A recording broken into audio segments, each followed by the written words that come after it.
we're very honored to be part of your and Nicole's enterprise. It's amazing, and we're so happy to be able to be part of it and teach and give back. And we really believe in your teaching. You do it the right way. You guys are, like you said, you're very conservative with your numbers. You do things the right way.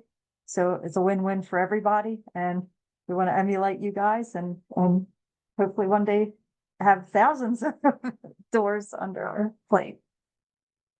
Do you want to? Yeah, so and we've been doing the this since probably January or February. I think maybe we started a little bit later in February for doing the Teaching Tuesday, and it's brought to you by the Virtual REI Academy. So we have a bunch of courses on there, probably 46. We're adding some more. We're trying to add a lot this year, maybe 10 or 15 more classes. It's a on-demand real estate platform, so you can just go in and check the courses out as you want to in your spare time, like we all have spare time, right? Or when you're in the car, etc. But encourage everybody to go there. And tonight we're going to talk about the secrets of negotiation, which has taken us a little bit to get the hang of. When we first started, we hated to negotiate anything, so that's why we did the HUD home store, because we didn't have to negotiate. We just put stuff in the bid box, and we either got it or we didn't, and we either lowered our price or did a higher price. So took us a while to get some of the negotiation stuff, but no, I kind of like it. I know before we even got into real estate, we never really did any much that have to do with like price negotiations and stuff. Our job, we had to negotiate other ways and that like psychological negotiation and all that. But as far as like, talking to the tradespeople or homeowners and all, even we were laughing because neither of us through our lives even ever went to like those little shops or flea markets, full price. You got it. They told us what it was and we just gave them the money. So, we learned a lot. We came a long way since there. We'll start out with the 10 most important things that we believe is the most important with real estate negotiation.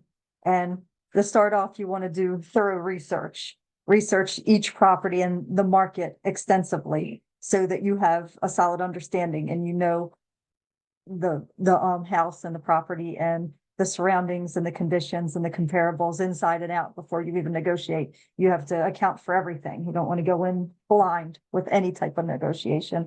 If you're negotiating the price of the house, if you're going and negotiating with a contractor to try to reduce the cost of the rehab, know all the numbers, understand what needs to be done in the house, and understand average costs and materials before you go in and negotiate.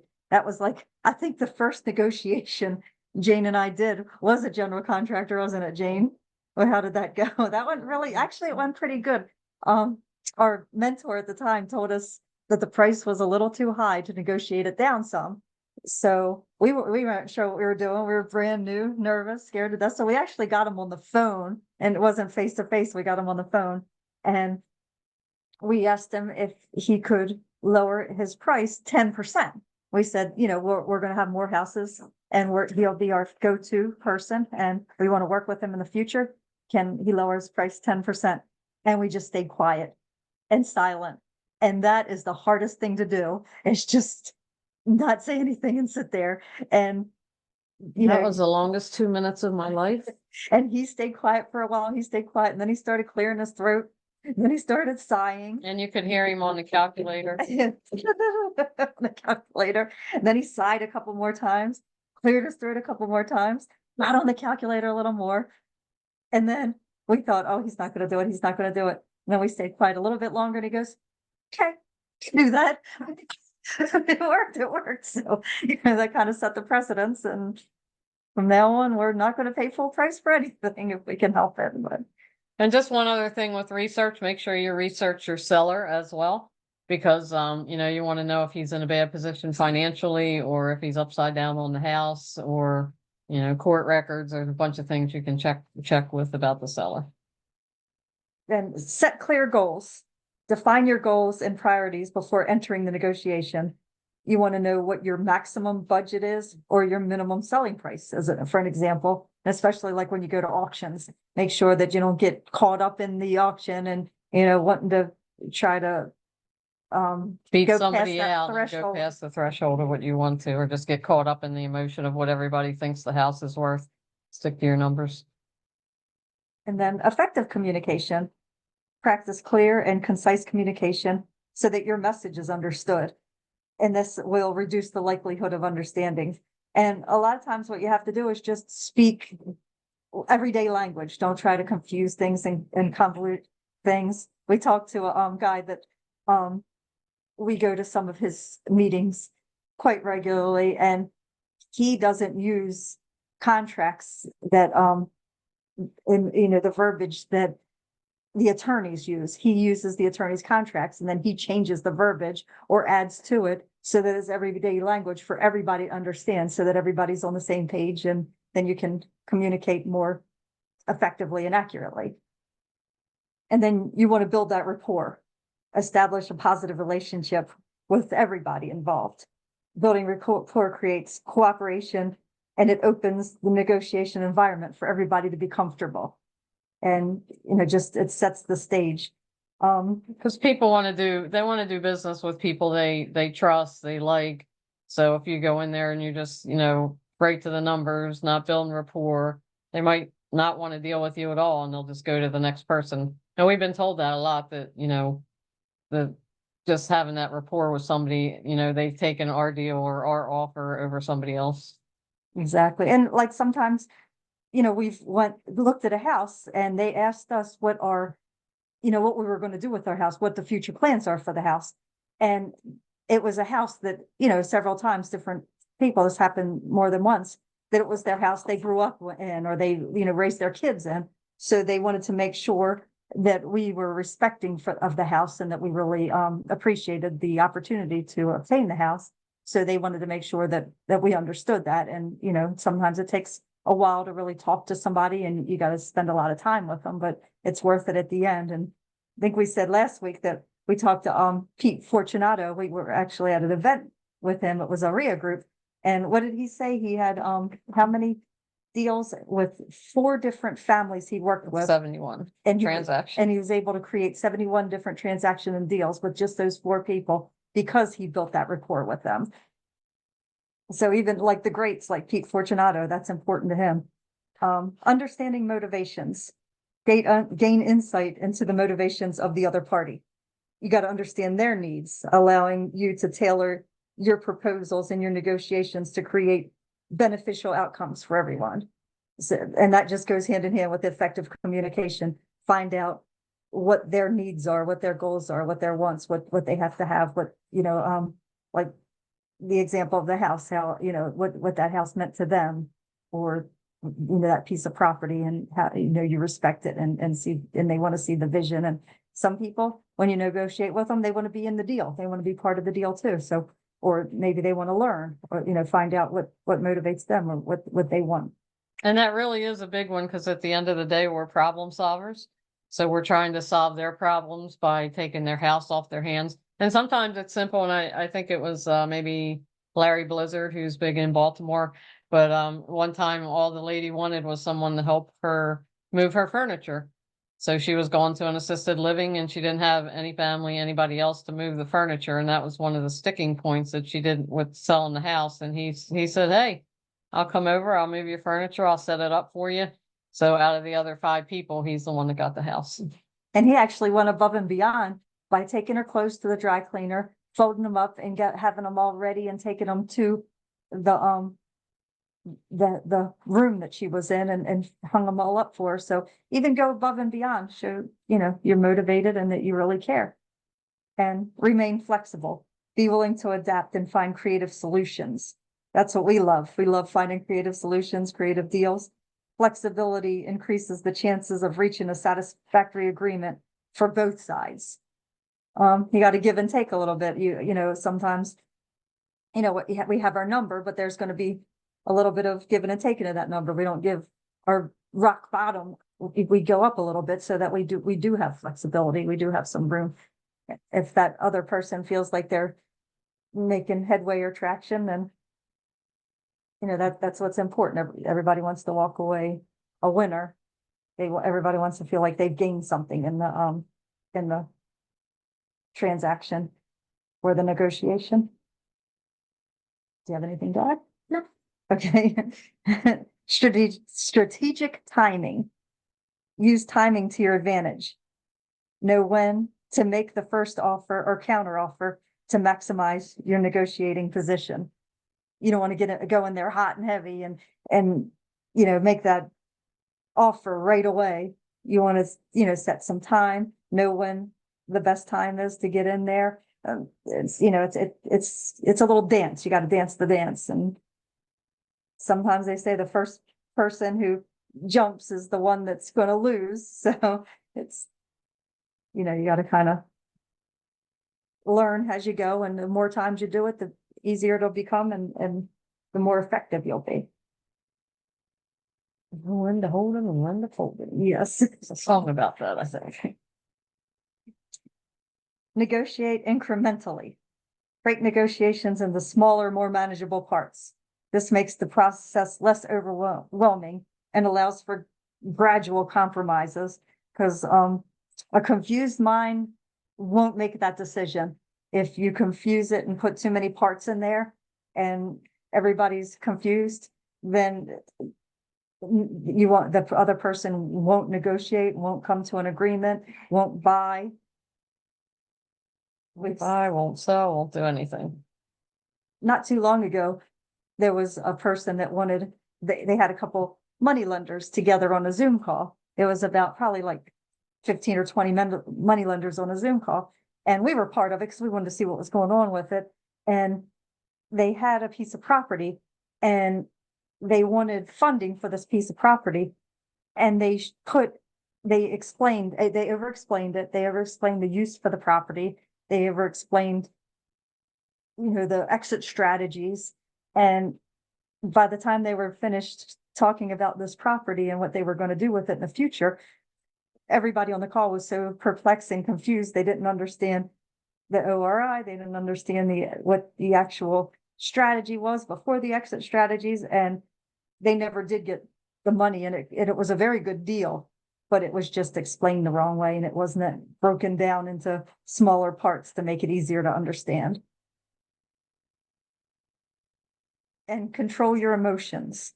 Keep your emotions on check. Emotional intelligence is crucial for making rational decisions and maintaining a professional demeanor.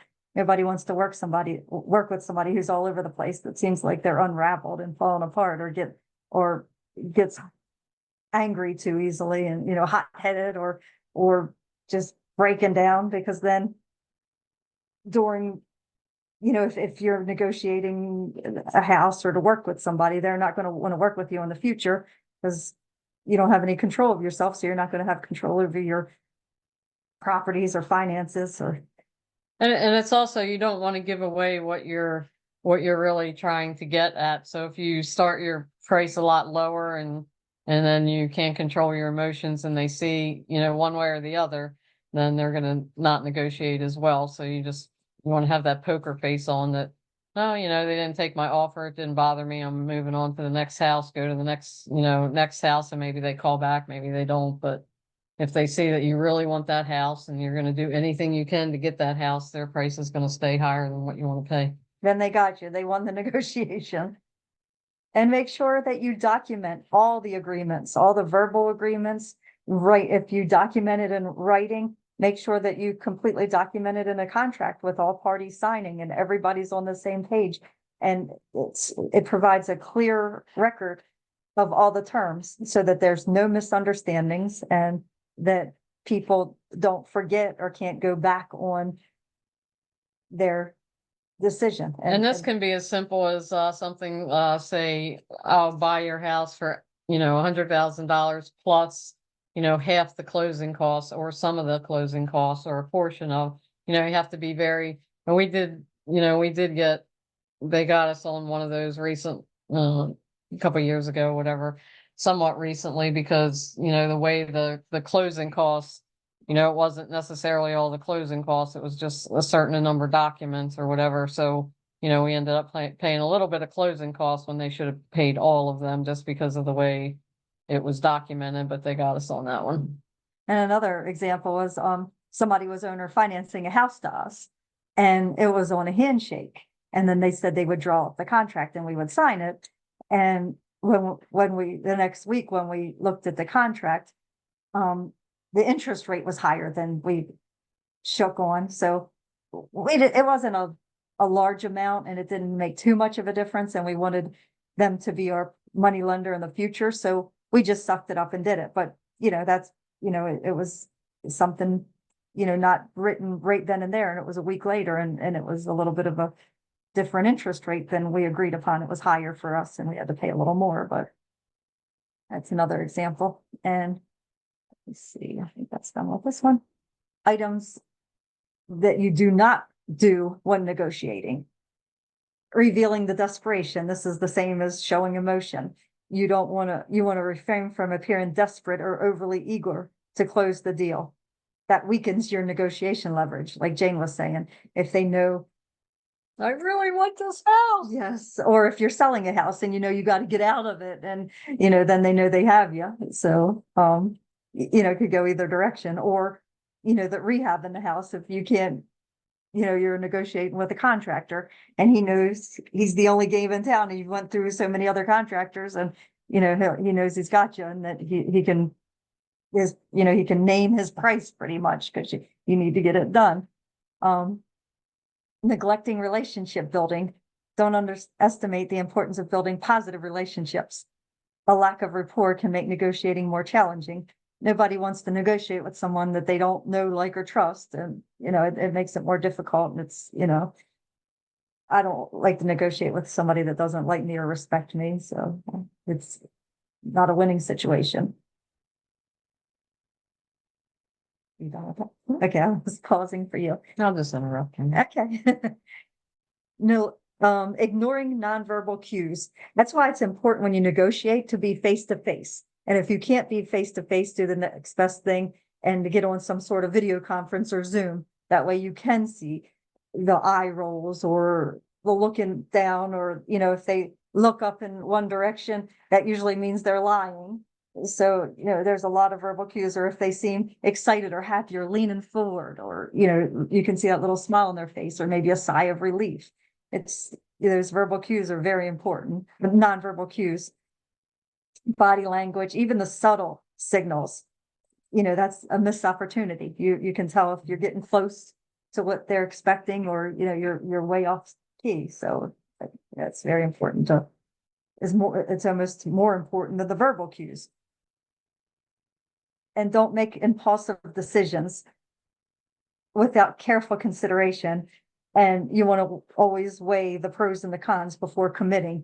If it's something that you're kind of close in your numbers, make sure you remember everything, the taxes and the insurance, and, everything's involved. So, that there's enough spread, enough meat on the bones before you make a hasty decision. Failing to listen. Don't dominate the conversation. A lot of times the person who listens the most is the person who is going to gain the more common ground and be able to negotiate more effectively. You learn a lot more and go a lot further when you listen, instead of always monopolizing the conversation or thinking that you have to be the alpha, stronger one in the room. Sometimes I've heard it more than one time, not just because we're females, but we heard females negotiate better than males. Because of that, you can put your ego aside and you don't have to be the alpha. So, not that all males are alpha.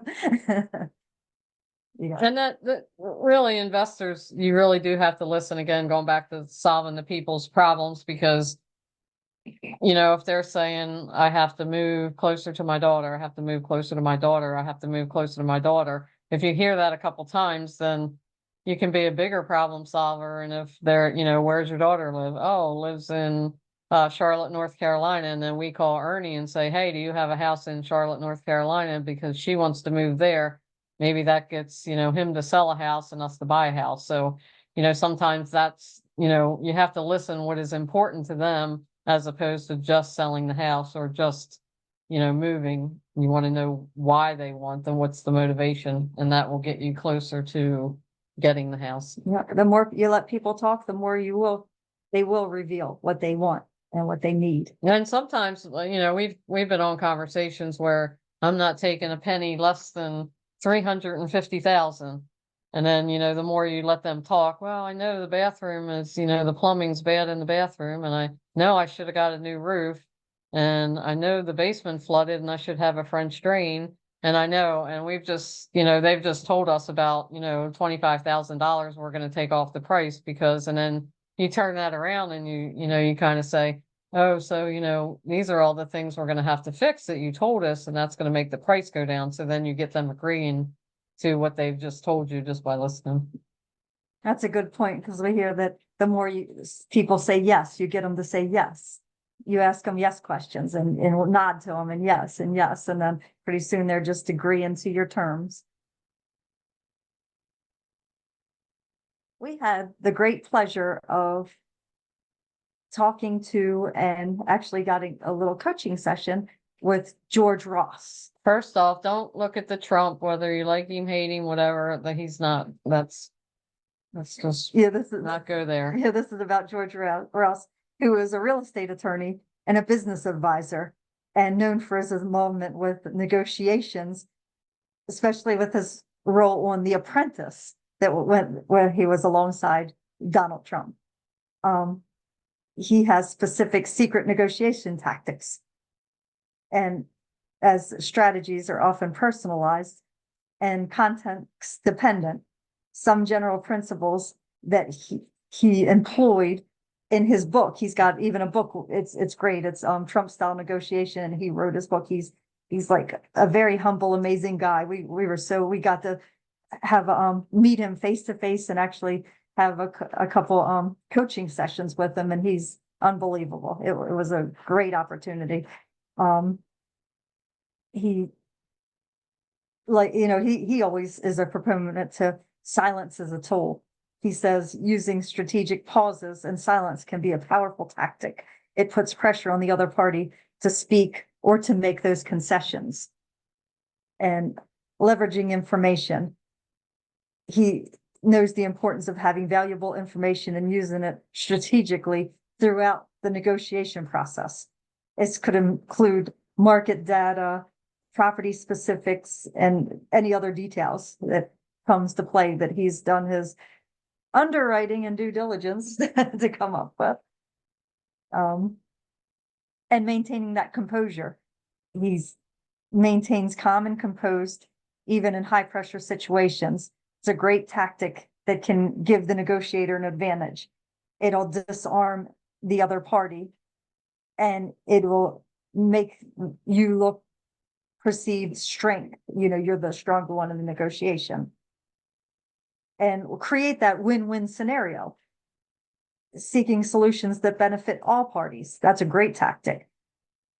This approach creates goodwill and increases the likelihood of reaching a satisfactory agreement where everybody's happy. And then, you could go back to that person and continue to work with them in the future. And being patient and persistent. Patience and persistent are likely key elements. It can take time, and being persistent while maintaining that patience can lead to a better outcome. Don't give up, but, give them time. Sometimes it could be weeks, sometimes it could be months, as you know, I'm sure with those mail campaigns, you have to go through 7, 8, 9 times to send the lists out different ways, email, cold calls, send mailers, and then, and then keep following up. And then finally you get your deals that way. It's, the proof is in the follow-up. Yeah, the follow-up isn't just as important, just following up with people, because sometimes life happens, they forget about it. They're just, we're working with James on trying to get a mobile home park, and, they kind of went silent, and it's probably nothing that we did. It's probably just more that, he has an autistic son, it's family, he's away, it's not that important, but, as time goes on, it's going to get more important that, oh, I really got to deal with this, or they're just not ready to deal with it, or they're not ready to give it up. But then in 2 months, maybe they will. So just being patient, persistent, not pushy, Just, hey, hey, just let them know you're still there, you're still interested. Some of the great houses we've been able to obtain and deals we've made have been from, the fourth, fifth, sixth touch that we had with that person finally came through. Every like great once in a while, we'll get a call from a postcard that we did and that we sent flyers out in Maryland when we were in Baltimore. So that's 8 years later, they've saved our little postcard that they'll call back. Yeah. And understanding motivations.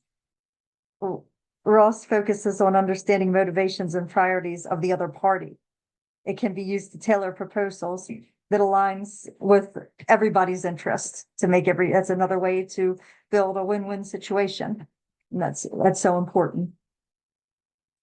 And that's another, that reminded me, there's a house that we put a family in on owner financing, and they reach out to us periodically because they're looking to upgrade to get a larger house. So they want to trade that house in, get a larger house, and then they have a friend that wants to do the same thing. So that's another one deal that we put in, we took a chance on somebody and gave an opportunity over finance, and now we might make 3 or 4 other deals off of just that one family.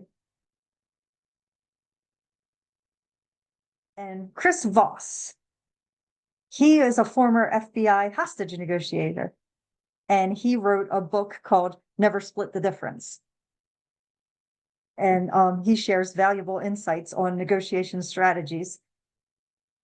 And a lot of the things that his 5 key elements, actually, he's got 5 key elements in the book, is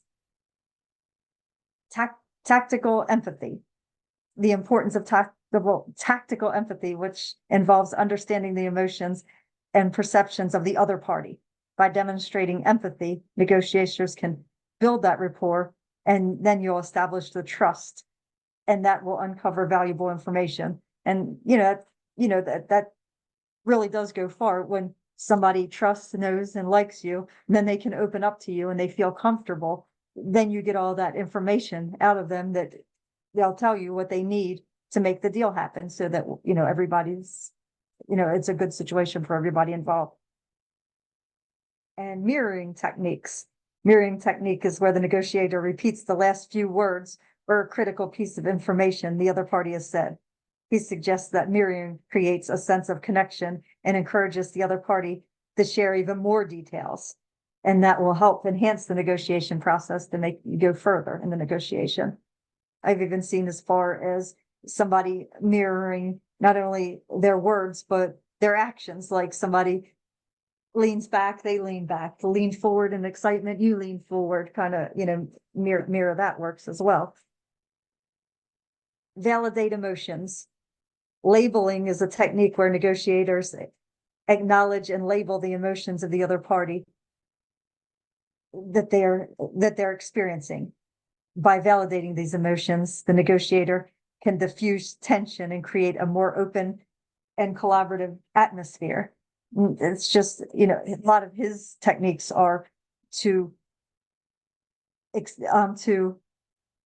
show empathy and, validate that person, make them comfortable, make them trust you. That way they will open up to you. That way you can come to an agreement more easily. And like this might apply if, somebody's going through a divorce and they're just so very angry about the divorce. Like, you're trying to figure out how to buy the house and they're just so angry about the divorce, they can't get past anything else because nobody wants to hear, the emotional toll that's taken on them, that not only are they getting divorced, but they lose the house. So you just have to validate them by, we understand about the divorce, and kind of let them get that out of their system. Creating the illusion of control. He discusses the concept of giving the other party the illusion of control to influence their behavior by making strategic concessions that allow the other party to feel in control. The negotiator can guide the negotiation toward a more favorable outcome. As an example, like, you want 100,000 for the house. You set the price at 115. That way, if they want to discount the price, then it'll discount it to the price that you wanted. So it's showing, that they have control, that they're setting, a price, they're getting a deal on it. They're bringing your price down, your bottom line down. And this could be as simple as when you go into somebody's house, allowing them to tell you where to sit, as opposed to you just, saying, oh, let's sit at the kitchen table or whatever, but allow them to tell you where to sit. That gives them some kind of control in their house. Avoid the yes trap and using no to your advantage. He challenges the conventional wisdom of always seeking a yes. Instead, he advocates for using a no strategy by getting the other party to say no to less important aspects. It can pave the way for them to actually say yes and create agreement for the more important issues that you want resolved in the negotiation and the terms. How are we doing on time? Oh, yeah. Okay. It's a long 15 minutes. And here's another mentor of ours. It says JT Fox. He actually wrote a book, Millionaire Underdog, and we've got the pleasure of meeting him and getting coached by him and going to his classes many a times. And we've learned a lot, and he has his way of negotiating as well. You want to do that, or do you want to? Okay. Oh, I don't have. Negotiations are often won before they start. So, he's a big proponent in research and knowing your people before you go, know the seller, know the house, know the deal. And that way you're, not going in blind. I think a lot of people just, they get a lead on a house, say, and they're like, oh, I can, they call them up real quick and then they want to run down right the house then and there. They haven't looked at the numbers. They haven't looked at the seller. They haven't looked at anything, and then they're going in there blind. So he's big on getting a start before. Sometimes we negotiate with ourselves, which makes us our own worst enemy. And sometimes that's just as simple as saying, oh, I can never get it for that price. We've already talked ourselves out of it before we even, go to them. Like, we often start very low, just, and it's, they either take it or they come back with whatever they're looking for. And then that gives you a starting point. But a lot of times, people, we just talk ourselves out of it before so we're sometimes our worst enemy, trying to think for the buyer. So or the seller, don't ever think for the seller.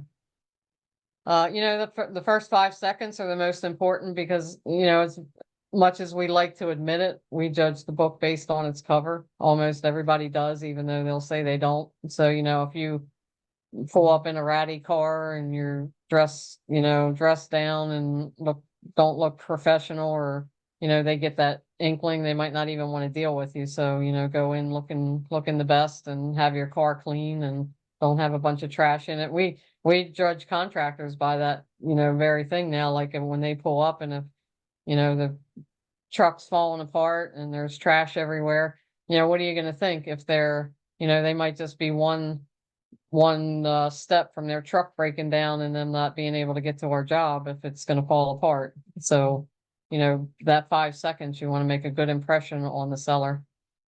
And then people want to do business with people they like and with whom they want to invest. It's not always about getting the better price. So sometimes you have to look at the big picture.